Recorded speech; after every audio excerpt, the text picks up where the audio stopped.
Hello, Rose Bresolin. Here we are with David Wolfman again, and this time, David, let's talk about the challenges that you experience in the culinary field. Now, there's lots of challenges, and one example that I've had is working at this one place that it was so challenging.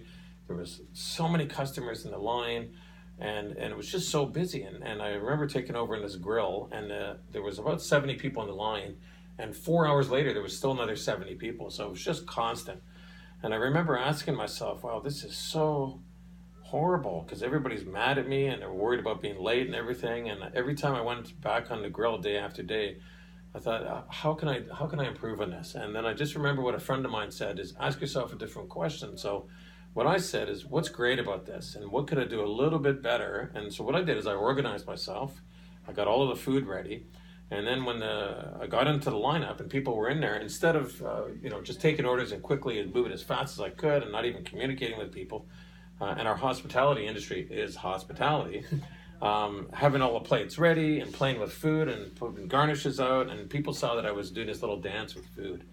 And all of a sudden, people loved come in when I was on the grill. Hey, what are you doing, David? Are you going to be on the grill? If not, I won't be there.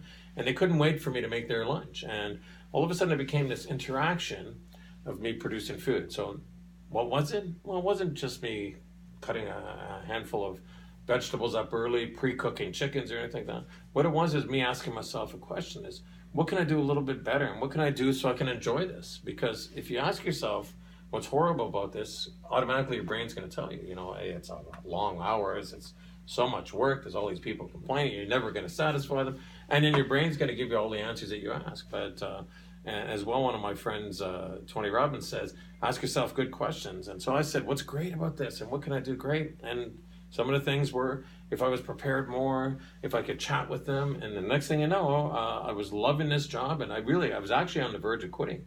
And I didn't quit at that time. I eventually did leave the job for a better job, but I just felt really good about going to work every day. And it was a long trek going to work. And on my trek to work, I was thinking, well, what else could I make? Maybe I'll changing the name of the food and changing the way I talk to people.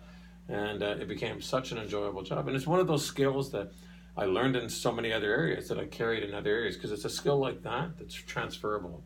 It doesn't just mean in the grill. It could be in the automotive shop. It could be anywhere. It could be just interacting with people. So that's one of the skills that I've learned in my life. Beautiful. Thank you, David. And certainly it was your enthusiasm and the change in your thinking that brought you to the next job. Absolutely. Thank you all for listening. Thank you.